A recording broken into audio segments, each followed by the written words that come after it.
السلام علیکم ورحمۃ اللہ وبرکاتہ۔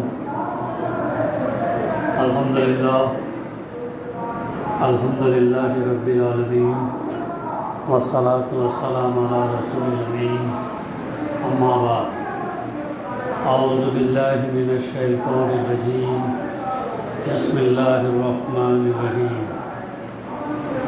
یا ایھا الذین آمنوا کتب علیکم الصیام کما کتب علی الذین من قبلکم لعلکم تتقون۔ بسم اللہ الرحمن الرحیم۔ لن ینال اللہ لحومها ولا دماؤها ولکن ینالہ التقوی منکم کذالک سخرها لکم لتکبروا اللہ علی ما ھداکم وَيُبَشِّرُ الْمُحْسِنِينَ۔ صدق اللہ العلی العظیم۔ رب اشرح لي صدری ويسر لي امری واحلل عقدۃ من لسانی یفقهوا قولی۔ رب زدنی علما۔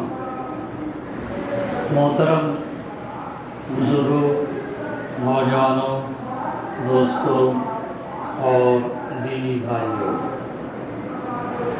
ابھی میں نے آپ کے سامنے دو آیات کی تلاوت کی۔ پہلی آیات سورہ بقرہ آیت نمبر 185، جو بارہا ہم سن چکے ہیں۔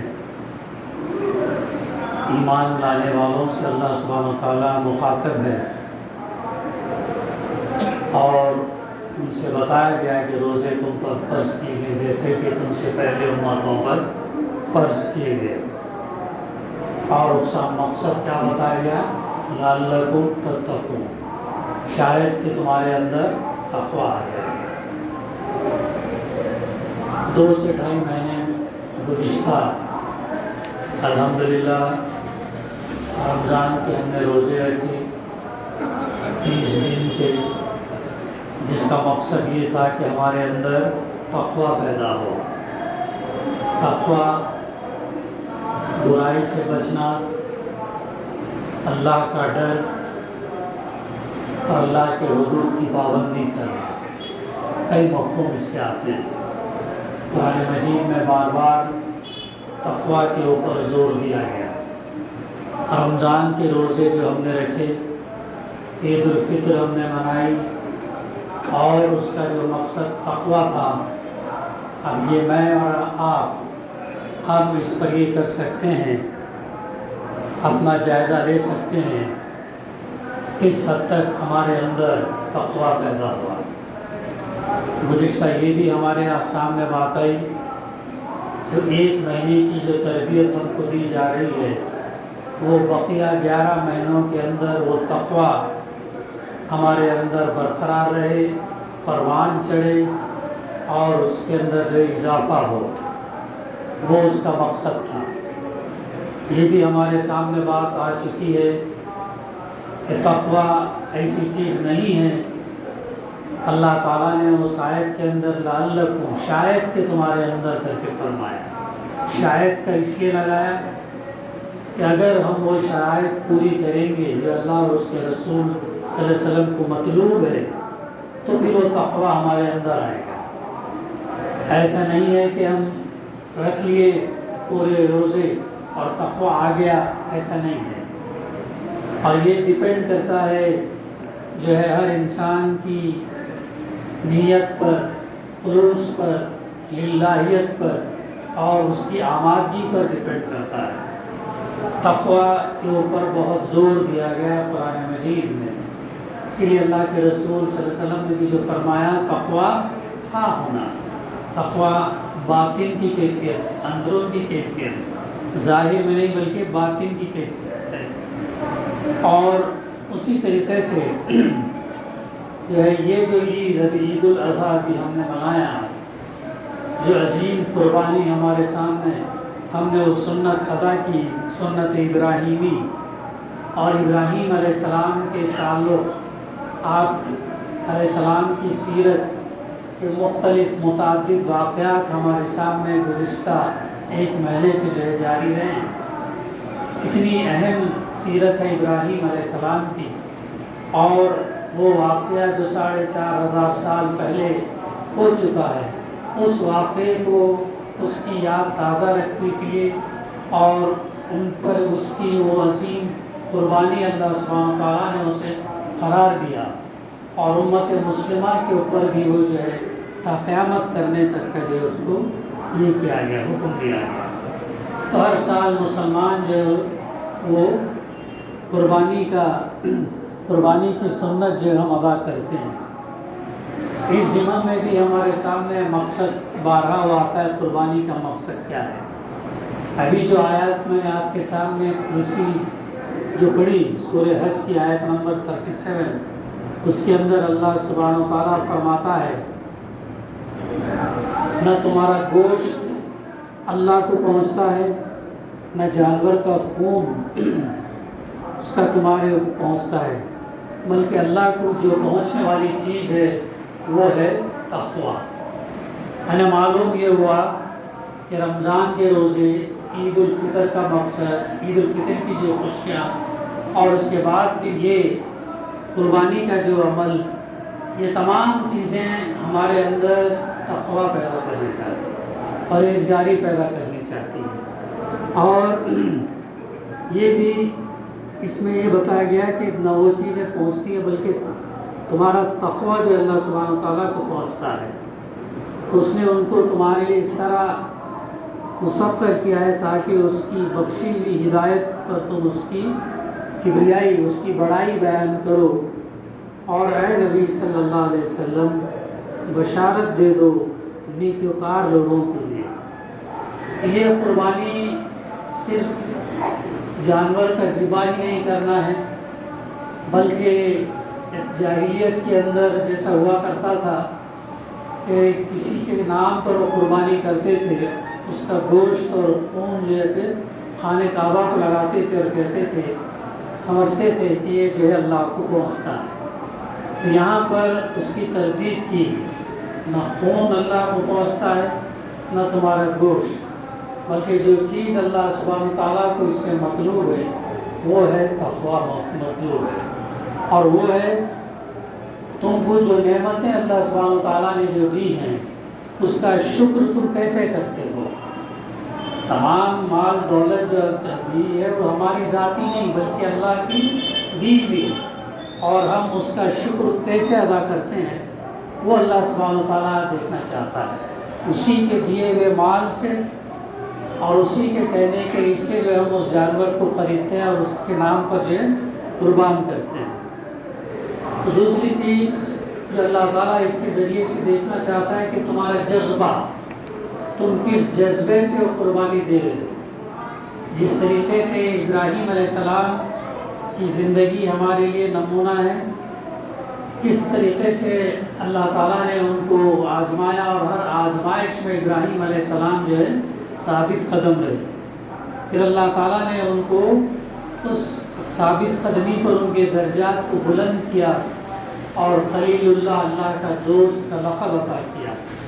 اللہ تعالیٰ یہ دیکھنا چاہتا ہے کہ جس طریقے سے ابراہیم علیہ السلام نے اپنے بیٹے کو قربان کرنے کے لیے تیار ہوئے، آیا ہم بھی کیا اپنی پسندیدہ چیزیں، جن چیزوں سے ہم محبت کرتے ہیں، اس کو اللہ کے راستے میں قربان کرنے کے لیے تیار ہیں یا نہیں؟ یہ جذبہ ہمارے اندر پایا جاتا ہے یا نہیں؟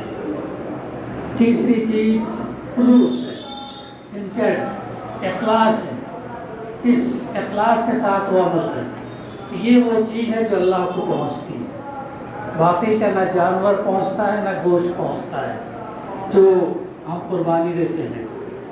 اور یہ بارہا قرآن مجید میں متعدد مقامات پر تقویٰ کے اوپر زور دیا گیا ہے، اور ہم یہ دیکھتے ہیں کہ نکاح جو عمل، نکاح کا جو خطبہ ہے، اس کے اندر جو 3 آیتیں ہیں، ان 3 آیتوں کے اندر بھی تقویٰ کا زور دیا ہے، تقویٰ پر زور دیا گیا، یعنی خوف خدا، اللہ سے ڈرنا، اللہ سے امید رکھنا، برائیوں سے بچنا، یہ تمام چیز کے اوپر بارہا جو ہے زور دیا ہے، یہاں تک کہ زندگی مرد اور عورت ایک بندھن میں جب شوہر اور بیوی کے بندھن میں جب باندھے جاتے ہیں تو اس وقت بھی ان کو یاد دلایا جا رہا ہے کہ اللہ سے ڈرو، اللہ سے ڈرنے کا ایک کام یہ صرف انہی وقتوں کے لیے نہیں ہے، بلکہ اللہ سبحانہ و تعالیٰ یہ چاہتا ہے کہ ہم اپنی پوری زندگی اللہ کی بتائے ہوئے حدود کے مطابق گزاریں اور جو ہے ہم تقوی پرہیزگاری کو اختیار کریں۔ یہ ہمارے فائدے کے لیے ہے، نہ کہ اللہ کے فائدے۔ بارہا یہ چیز بھی ہمارے سامنے آتی رہتی ہے۔ امیر المومنین حضرت عمر فاروق رضی اللہ تعالیٰ نے ابی بن کعب رضی اللہ سے سوال کیا کہ تقوی کیا ہے؟ تو آپ نے ایک بہترین مثال کے ذریعے سے تقوی سمجھایا کہ اے امیر المومنین، کہ اگر کوئی شخص اندھیری رات میں ایک ایسے پگڈنڈی سے گزرتا ہے جس کے دونوں طرف کانٹے دار جھاڑی ہو، اور ظاہر ہے جب وہ گزرے گا تو اپنا دامن اس کانٹوں سے بچاتے ہوئے جو وہ گزرے گا، تو ایسا ہی ہماری زندگی کے اندر تقوی ہے۔ ہم کو اس سماج میں، اس معاشرے میں، دنیا کی زندگی کے اندر بہت ساری چیزوں کا ہم کو سابقہ پڑتا ہے، تو اس سابقے میں ہم کو اپنے آپ بچاتے ہوئے گزرنا ہے۔ مسائل آئیں گے، جیسے سورہ بلد میں اللہ سبحانہ وتعالیٰ نے فرمایا لَقَدْ خَلَقْنَا الْإِنسَانَ فِي كَبَدٍ، ہم نے انسان کو مشقت میں، تکلیف میں ہم نے اسے پیدا کیا۔ سورہ ملک میں اللہ تعالیٰ جو فرماتا ہے الَّذِي خَلَقَ الْمَوْتَ وَالْحَيَاةَ لِيَبْلُوَكُمْ أَيُّكُمْ أَحْسَنُ عَمَلًا، ہم نے موت اور زندگی اس لیے دی تاکہ ہم دیکھیں کہ تم میں سے بہتر عمل کرنے والا کون ہے۔ یہ ہماری جو زندگی ہے آزمائش والی زندگی ہے، امتحان والی زندگی ہے، اور اس زندگی کے اندر تقوی کے اوپر بہت زور دیا گیا ہے۔ اور ہم یہ دیکھتے ہیں ہمارے سامنے حالات مواقف میں ہو یا مخالفت میں ہو، کہ ایسے حالات ہمارے سامنے آتے ہی رہتے ہیں۔ افراد کی زندگی میں بھی، اجتماعی زندگی میں بھی نرم حالات بھی آتے ہیں، گرم حالات بھی آتے ہیں۔ قوموں کی زندگیاں میں بھی آسانیاں اور سختیاں دونوں آتی رہتی ہیں۔ تو اللہ تعالیٰ کا یہ بہت بڑا فضل ہے کہ اس نے ہمیں اپنے دین کی نعمت سے نوازا، دین اسلام سے اللہ سبحانہ تعالیٰ نے ہم کو نوازا۔ یہ بہت بڑی نعمت ہے، بلکہ سب سے بڑی نعمت جو اللہ تعالیٰ نے ہم کو دیا ہے وہ دین اسلام کی نعمت ہے۔ یہ دین ہماری پوری زندگی کے لیے اور زندگی کے تمام حالات کے لیے واضح ہدایت دیتا ہے۔ زندگی کا کوئی مرحلہ ایسا نہیں ہے جس کے لیے رہنمائی اللہ کے دین میں موجود نہ ہو۔ پوری زندگی اللہ کے رسول صلی اللہ علیہ وسلم کی ہمارے لیے نمونہ ہے۔ ہر پہلو، جس پہلو پر ہم رہنمائی چاہتے ہیں اس پر ہمیں رہنمائی ملتی ہے اللہ کے رسول صلی اللہ علیہ وسلم کے ذریعے سے۔ اللہ کے رسول صلی اللہ علیہ وسلم نے ایک حدیث میں فرمایا مومن کا معاملہ بھی عجیب ہے، مومن کا معاملہ بھی عجیب ہے۔ جب اس کے اوپر آسائش آتی ہیں تو اللہ کا شکر ادا کرتا ہے، جب اس پر مصیبت آتی ہے تو اس پر صبر کرتا ہے۔ تو آپ نے فرمایا صلی اللہ علیہ وسلم کہ مومن کی زندگی گویا صبر اور شکر میں ہے، دونوں کیفیت ہے، تیسری کیفیت نہیں۔ صبر کے اندر یہ نہیں کہ خاموشی سے بیٹھ جائیں، بلکہ استقامت اختیار کریں اور جائز تدبیروں کے ذریعے سے حرکت کریں، کیونکہ حرکت کے اندر برکت ہوتی ہے۔ تو ہمارے لیے ہر چیز کے ہمارا جو دین ہے ہمیں رہنمائی کرتا ہے، اور ایک مومن کو، ایک مسلمان کو ہر حال میں اپنے اللہ سے مضبوط، اللہ کے رسول صلی اللہ علیہ وسلم سے مضبوط رشتہ رکھنے کی رہنمائی ہم کو کرتا ہے۔ چاہے ہمارے سامنے حالات زیادہ سخت سے ہوں یا کہ جیسے آج ہم دیکھتے ہیں دن بدن ہمارے سامنے حالات آ رہے ہیں، بلکہ قرآن ہم کو رہنمائی کرتا ہے۔ سورہ والدعا کے اندر اللہ تعالیٰ نے فرمایا اللہ کے رسول صلی اللہ علیہ وسلم کو مخاطب ہو گئے، تمہارے لیے بعد کا دور اچھا ہے، آج کے دور کے مقابلے میں بعد کا دور اچھا ہے۔ چند مٹھی بھر صحابہ ہی تھے، چند لوگ ہی ایمان لائے، دور دور تک کہیں نظر نہیں آ رہا، لیکن اس کے باوجود بھی اللہ تعالیٰ نے آپ کو خوشخبری سنائی، وَلَلْآخِرَةُ خَيْرٌ لَكَ مِنَ الْأُولَىٰ، تمہارے لیے بعد کا دور آج کے دور کے مقابلے میں اچھا ہے۔ اور یہی معاملہ ہمارے ساتھ بھی ہے، کیونکہ ہم اللہ کے رسول صلی اللہ علیہ وسلم کی امتی ہیں، اور ہمارے لیے بھی آنے والا دور اچھا ہی ہوگا۔ اس امید سے ہمیں زندگی گزارنا ہے، اس امید سے ہمیں حالات کا مقابلہ کرنا ہے، چاہے ہمارے سامنے جیسے بھی حالات رہیں، اللہ کی کتاب ہمارے سامنے موجود ہے، اللہ کی رسول صلی اللہ علیہ وسلم کی تعلیمات ہمارے سامنے ہے، اس سے رہنمائی کر کے جو ہے اپنی زندگی گزارنا ہے، انفرادی بھی اور اجتماعی بھی۔ ان حالات سے رہنمائی کے تعلق سے ہمیں ایک واقعہ میں آپ کے سامنے گوش گزار کروں گا انشاءاللہ۔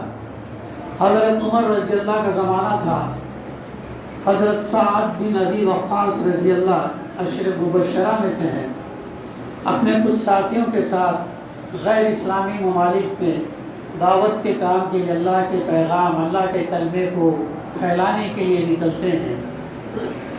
جس ملک کو جاتے ہیں وہاں پر اس کا دشمن جو ہے قوی تھا، مضبوط تھا۔ دیکھیے سیرت صحابہ، اللہ کے رسول صلی اللہ علیہ وسلم کی سیرت، اللہ کا کلام ہمیں بہت رہنمائی کرتا ہے، کیسے کیسے یہ لوگ کیسے کیسے حالات کا سابقہ ان کے سامنے آیا، پھر ان کا مقابلہ کیسے کیا لوگوں نے۔ تو غیر اسلامی ملک میں جب وہ پہنچتے ہیں، دشمن قوی تھا، حالات خطرناک تھے، لیکن ظاہر ہے غیر اسلامی ملک میں پہنچے ہوں گے تو نہ زبان ان کی، نہ کلچر ان کا، نہ رہن سہن ان کا، کیسے دین کا کام کیا ہوگا، کیسے اللہ کے کلمے کو بلند کرنے کے لیے کیسے انہوں نے جدوجہد کی ہوگی۔ تو ان حالات میں، ایسے حالات خطرناک، ان حالات کے اندر حضرت عمر رضی اللہ نے حضرت سعد بن ابی وقاص رضی اللہ کو نصیحت فرماتے ہوئے یہ لکھا تھا کہ میں تم کو اور تمہارے ساتھ جو دوسرے مسلمان ہیں ان سب کو حکم دیتا ہوں کہ ہر حال میں اللہ کا تقوی اختیار کرو، ہر حال میں اللہ سے ڈرو، پرہیزگاری اختیار کرو۔ اس جنگی حالت میں، غیر اسلامی ملک میں، صحابی رسول کو اور دوسرے مسلمانوں کو عمر فاروق رضی اللہ کے جو احکام ہے ان کا زور ہے تقوی، پرہیزگاری کے اوپر ہے۔ یہی اللہ کا تقوی جو ہے تم کو دشمن کے خلاف سب سے بہتر ساز و سامان ہے، اور یہی جنگ کی بہترین چال ہے فرمایا۔ یعنی اس جنگی حالت کے اندر بھی عمر فاروق رضی اللہ کی جو اہمیت تھی تقوی کے مطابق، تو انہوں نے جو اسی پر زور دیا اور کہا۔ تو یہ دشمن کے مقابلے کی حضرت عمر رضی اللہ نے مسلمانوں کو کیا مشورہ دیا؟ آپ جانتے ہیں یہ وہ دور تھا جب اسلام بڑی تیزی سے پھیل رہا تھا۔ عمر فاروق رضی اللہ کے دور میں تقریباً 10 لاکھ اسکوائر مائل تک اسلام جو پھیل چکا تھا۔ ان حالات کے اندر بھی، ترقی کے دور کے اندر بھی، اسلام کا بول بالا جب ہونے کے باوجود بھی آپ اپنے صحابی کو اور مسلمانوں کو جو حکم دے رہے تھے وہ یہ کہ تقوی اختیار کرو، پرہیزگاری اختیار کرو، انفرادی طور پر بھی اور اجتماعی طور پر بھی یہ چیز جو ہے ضروری ہے۔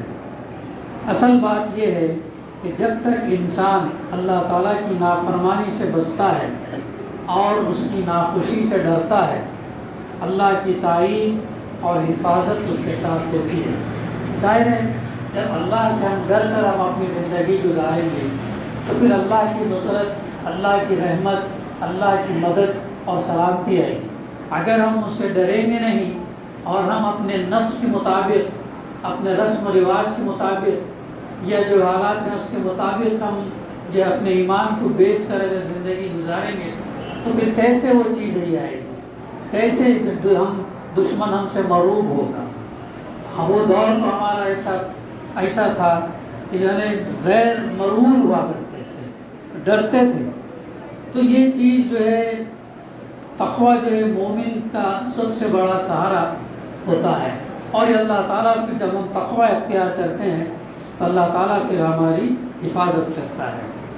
اسی موقع پر حضرت عمر رضی اللہ نے مزید نصیحت فرماتے یہ بھی ارشاد فرمایا تھا کہ دیکھو تم لوگ دشمن سے حفاظت کا جتنا خیال رکھتے ہو اس سے زیادہ اپنے آپ کو معصیت سے بچانے کا خیال رکھو، گناہ سے۔ دیکھیں کتنی بڑی بات ہے، تم سامنے دشمن ہے، جنگ کی حالت میں ہے، تم جتنا اس کے مقابلے سے لگے ہوئے ہو، ڈر رہے ہو، اور اس سے زیادہ تم کو اللہ سے ڈرنا چاہیے، گناہوں سے ڈرنا چاہیے، نافرمانیوں سے ڈرنا چاہیے۔ جتنا تم یہ کریں گے یہ جتنا تمہیں جو کامیابی ملے گی، یہ اس لیے کہ تمہارا گناہ خود تمہارے لیے تمہارا دشمن سے زیادہ خوفناک ہے۔ تمہارے گناہ جو ہے سامنے دشمن کے مقابلے میں زیادہ یہ ہے ہمارے لیے خوفناک ہے۔ تو مسلمان اس لیے کامیاب ہوتا ہے کہ اس کے دشمن اللہ کی معصیت میں گرفتار ہوتے ہیں۔ جو ہمارا دشمن ہے، مخالف ہے، وہ کیا ہوتا ہے؟ گناہوں کے اندر شامل ہوتا ہے، اس لیے اس کو اللہ کی تائید نہیں آتی۔ لیکن اس کے مقابلے میں اگر مسلمان گناہوں سے بچے، فرمانبرداری اختیار کرے، معصیت سے بچے، تو پھر اللہ کی نصرت، اللہ کی مدد، پھر اللہ کی رحمت، اللہ کی تائید ہم پر آتی ہے نا۔ وہ حدیث بارہ سنتے ہیں جس میں اللہ کے رسول صلی اللہ علیہ وسلم نے کیا فرمایا کہ ایک ایسا دور آئے گا جب مسلمانوں پر سارے لوگ جو ہے ٹوٹ پڑیں گے، جیسے بھوکا شیر جو ہے اپنے شکار پر ٹوٹ پڑتا ہے۔ صحابہ نے کیا سوال کیا کہ اللہ کے رسول صلی اللہ علیہ وسلم کیا اس وقت ہم تعداد میں کم ہوں گے؟ ان کو تعجب ہوتا تھا، ان کو تعجب اس بات پر ہوتا تھا کہ جو ہے ایک مسلمان جو اللہ پر ایمان رکھنے والا، رسول پر ایمان رکھنے والا، آخرت پر ایمان رکھنے والا، وہ کیسا دبے گا، وہ کیسا مظلوم ہوگا، وہ کیسا غیر کو غلبہ دے گا، کیسا دین مغلوب ہوگا، انہیں سمجھ میں نہیں آتا تھا۔ تو وہ سوال کیا کہ اللہ کے رسول صلی اللہ علیہ وسلم کہ اس وقت مسلمان تعداد میں کم ہوں گے؟ تو آپ صلی اللہ علیہ وسلم فرمایا کہ تعداد میں زیادہ ہوں گے، بہت زیادہ ہوں گے۔ پھر کیا وجہ ہے کہ اتنے بزدل ہوں گے؟ اللہ کے رسول صلی اللہ علیہ وسلم فرمایا کہ وہن کی بیماری لگے گی۔ وہن یعنی جیسے سمندر کے اوپر جو جھاگ، سمندر کی جو لہریں جب ٹکراتی ہیں ساحل پر تو اس سے جو لہر اس کا جو نکلتا ہے وہ ویسے جو ہے جھاگ جو نکلتا ہے ویسے ہو جائے گا، غربات ختم ہو جائے گا، ڈرنے نہیں لگے گی۔ اور یہ کس لیے ہوگا؟ تو آپ صلی اللہ علیہ وسلم نے کیا فرمایا کہ دنیا سے محبت اور موت سے ڈر، یہ ایک چیز ہے۔ تو اس طریقے سے جو ہے ہم دیکھتے ہیں کہ عمر فاروق رضی اللہ تعالیٰ نے جو سعد بن وقاص رضی اللہ کو اور مسلمانوں کو جو ان کے ساتھ جنگ کی حالت میں بھی تھے، تب بھی آپ نے ان کو تقوی، پرہیزگاری، اللہ سے ڈرنے کی، یہ وہ چیز ہے تم کو زیادہ ڈرنا چاہیے، دشمن کے مقابلے میں جو ہے زیادہ ڈر رہی۔ یہ بھی ہم دیکھیں تاریخ کا بھی اگر ہم مطالعہ کریں تو مسلمانوں کی جو فتوحات جو ہوئی ہیں، حالانکہ تعداد میں کم تھے، ساز و سامان میں کم تھے، لیکن جو ہے فرمانبردار تھے، تقویٰ تھے، اس اللہ تعالیٰ نے پھر قلیل تعداد، کم تعداد رہنے کے باوجود مسلمانوں کو کامیابی، فتح دیا۔ جنگ بدر سے آپ مطالعہ کیجئے، دیکھیے اس کے بعد کے بھی، اور پھر تاریخ میں بھی جو یہ چیزیں ہیں، افراد، ساز و سامان، مال متاع، یہ کم رہنے کے باوجود بھی قلیل تعداد، حیرت انگیز واقعات ہیں۔ یہ کیا چیز تھی؟ یہ ان کا خوف خدا تھا، یہ ان کا آخرت پر ایمان تھا، یہ ان کا تقویٰ تھا، یہ ان کی فرمانبرداری تھی اللہ اور اس کے رسول صلی اللہ علیہ وسلم کے ساتھ، جس کی وجہ سے جو ہے ان کو کامیابیاں ملتی تھیں۔ دوستو، ہم خوب جانتے ہیں کہ اللہ تعالیٰ کا یہ طریقہ رہا ہے کہ جب اس کے نام لیوا گناہوں میں مبتلا ہوتے ہیں تو وہ ان پر ایسے لوگوں کو مسلط کرتا ہے کہ جو ان سے بھی برے ہوتے ہیں۔ یہ بات بھی ہم اپنے دروس کے اندر جمعہ کے بیانات کے اندر بارہا سنتے ہیں کہ اگر ہم کام نہیں کریں گے، ہم دعوت دین کا کام نہیں کریں گے، ہم ہماری ذمہ داریاں اگر پوری نہیں کریں گے تو پھر اللہ تعالیٰ کسی اور قوم کو لا کر کھڑا کرے گا۔ تاریخ ہم کو بتاتی ہے، بنی اسرائیل نے جب اللہ کی نافرمانی کی، وہی بنی اسرائیل جس کے اندر نصرانی اور یہودی اور اہل ایمان بھی پہلے ابراہیم علیہ السلام سے کے بعد سے یعقوب علیہ السلام سے جو سلسلہ چلتا ہے، تقریباً 4,500 سال کا موقع اللہ تعالیٰ نے بنی اسرائیل کو دیا، اور اس پیریڈ کے اندر کئی انبیاء آئے، اور کئی انبیاء کو اس قوم نے مانا، کئی بہتوں کو نہیں مانا، یہاں تک کہ ان کو قتل بھی کر دیا، کنویں میں بھی ڈال دیا، کیسے کیسے حرکات ہوئے۔ تو اللہ تعالیٰ نے پھر کیا کر دیا، بنی اسرائیل کو ہٹا کر امت مسلمہ کے اوپر اب ذمہ داری ڈالی کہ امت مسلمہ دنیا کو رہنمائی دے، سیدھا راستہ بتائے دنیا کو سیدھا۔ تو ان کے اوپر سے وہ امامت ہٹا لی گئی۔ 4,500 سال کے بعد اللہ تعالیٰ نے ان سے امامت ہٹا کر امت مسلمہ کے جو ہے وہ ذمہ داری دی۔ پھر ہم دیکھتے ہیں اس کے بعد کے ادوار کے اندر جب مسلمانوں نے اللہ کے راستے سے منہ موڑا تو ان پر کبھی کیسے لوگ تاتاری کیسے غائی ہوئے، تاتاری منگول سے کیسا غلبہ حاصل کیا۔ بغداد جو خلافت کا یہ تھا، مرکز تھا، اینٹ سے اینٹ بجا ڈالی۔ تو اللہ تعالیٰ نے پھر دوسرے لوگوں کو یہ کیا۔ تو آج جو ہماری حالت ہے وہ بھی اللہ تعالیٰ کی اسی سنت کے عین مطابق ہے۔ جب تک ہم اللہ کے غضب کو حرکت میں لانے والے اعمال کا ارتکاب کرتے رہیں گے، ہمارے لیے کامیابی کی، فلاح کی کوئی راہ جو ہموار نہ ہوگی، اور ہمارا معاملہ دوسرے تمام لوگوں سے مختلف ہے۔ یہاں دو قوموں کا مسئلہ نہیں ہے، بلکہ ایک طرف ہم ہیں جو اللہ کے وفادار ہونے کا دعویٰ کرتے ہیں اور اس کے باوجود اس دعوے کے تقاضے پورے نہیں کرتے، اور دوسرے طرف وہ لوگ ہیں جنہوں نے ایسا کوئی دعویٰ نہیں کیا۔ اس لیے یہاں معاملہ دو قوموں کا نہیں، یہاں کامیابی اور ناکامیابی کے فیصلے کے لیے کچھ دوسرے اصول ہیں۔ ہمیں تو جب بھی غلبہ نصیب ہوگا وہ محض اللہ کی مدد، اس کی رحمت، اس کی نصرت کی بنیاد پر ہوگا۔ اس لیے ہمارا سب سے پہلا کام یہی ہے کہ ہم اپنے آپ کو اللہ کی مدد، اس کی نصرت اور اس کی مستحق رحمت کے مستحق بنائیں۔ اس کے لیے تقویٰ جو ہے بہت اہم رول ادا کرتا ہے، اور تقویٰ کی جو شروعات جیسے نکاح کے خطبے سے شروع ہوتی ہے، 3 آیتوں کے اندر بار بار تقوی کے تعلق سے بات آئی، تو وہیں سے خاندان کے اندر جب تقویٰ شروع نہیں ہوگا تو پھر ہماری اولاد کی پھر وہ تقوی کے اوپر جو ہے نہیں ہوگی۔ تو اس تقوی اختیار کرنے اور اس کے گناہوں سے دور رہنے کا جو مشورہ ہمارے سامنے آتے رہتا ہے، اس انفرادی طور پر بھی، اجتماعی طور پر بھی ہمیں اس کو عمل میں لانا ہوگا، تبھی کہیں جا کے پھر ہم وہ اللہ سبحانہ و تعالیٰ کی نصرت اور اس کا فضل کا جو مشاہدہ کر سکیں گے۔ ہم میں سے ہر شخص کو انفرادی طور پر تقوی اختیار کرنے اور معصیت گناہوں سے بچنے کا انتظام کرنا چاہیے، ہم اپنا جائزہ لینا چاہیے، ہمیں اپنا احتساب کرنا چاہیے۔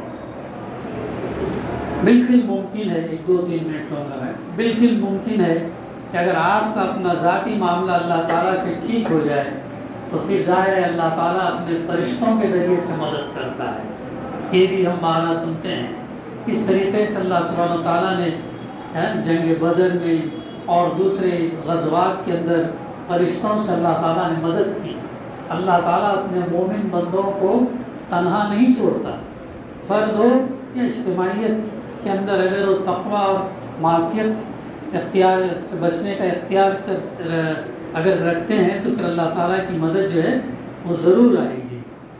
تو یہ چیز یہاں تک کہ اگر اس چیز کو اختیار کرنے میں اگر ہمارا نقصان ہو، یہاں تک کہ اگر ہماری جان اور مال سے بھی اگر ہم کو محروم ہونا پڑے، تب بھی ہم کو ہرگز افسوس کرنے کا مقام نہیں ہے۔ یہ خود ایک بہت بڑی کامیابی ہے۔ ایسے لوگوں کو اللہ تعالیٰ کے یہاں بہت بلند درجے نصیب ہوں گے، ان کے مقابلے میں جان اور مال کے نقصانات کوئی حقیقت نہیں رکھتے۔ اگر ہم تقوی کی زندگی اختیار کرنے کی عوض، گناہوں سے بچنے کی عوض ہمارا مال اور ہمارے جان کا نقصان ہوتا ہے تو اس کا صلہ اللہ کے ہاں بہت بڑا ہے، اس پر ہمارا ایمان ہونا چاہیے۔ مومن کی نظر ہر حال میں آخرت کے انجام پر رہتی ہے، وہ پوری بے خوفی کے ساتھ حالات کا مقابلہ کرتا ہے، اور اگر وہ کبھی سخت حالات میں گر بھی جائے تو مردانہ وار مقابلہ کرتا ہے۔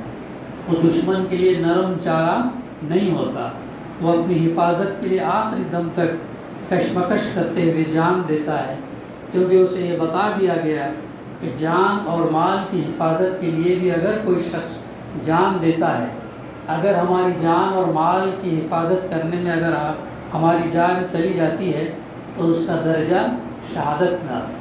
تو شہید کا بہت بڑا درجہ ہے۔ کیا فرمایا گیا ہے؟ شہید کو مردہ مت کرو، وہ زندہ ہیں لیکن تم نہیں جانتے کہ وہ کس حال میں ہیں۔ تو شہید کا درجہ اللہ تعالیٰ کی نظر میں بہت اونچا ہے، اور کیا آپ جانتے ہیں کہ مومن کی نظر اسی آخری انجام پر ہے؟ وہ دنیا کا سب کچھ دے کر بھی اللہ کے نزدیک اونچا درجہ حاصل کرنا چاہتا ہے، یہی اس کی آرزو ہے، اور اسی کے لیے وہ کوشش کرتا ہے کہ اللہ تعالیٰ ہم سب کو اس آخری کامیابی کے لیے جان توڑ کوشش کرنے کی توفیق عطا فرمائے، اور ہمیں اپنی خوشنودی سے نوازے، اور جس دن یعنی آخرت کے دن سوائے اللہ کے فضل کے اور رحمت کے کوئی سہارا ممکن نہیں ہوگا، اور اس وقت جو کام آنے والی چیز ہوگی وہ ہمارا ایمان ہوگا اور ہمارے عمل صالح ہوگا۔ لہٰذا ان چیزوں کو ہم اپنی زندگی تقوی کی بنیاد پر گزار کر اختیار کر سکتے ہیں اور گناہوں سے بچ سکتے ہیں۔ فرما برداری کی زندگی اگر ہم گزاریں تو امید ہے کہ انشاءاللہ اللہ تعالیٰ کا وہ سہارا ہم کو ملے اور ہم جو ہے اس جہنم کی آگ سے بچ سکتے ہیں۔ دعا ہے کہ اللہ سبحانہ و تعالیٰ ہمیں کہنے سننے سے زیادہ عمل کرنے کی توفیق عطا کرے۔ ربنا تقبل منا انک انت السمیع العلیم وتب علینا انک انت التواب الرحیم۔ صلی اللہ تعالیٰ علی خیر خلقہ وعلی آلہ وصحبہ اجمعین والحمد للہ رب العالمین۔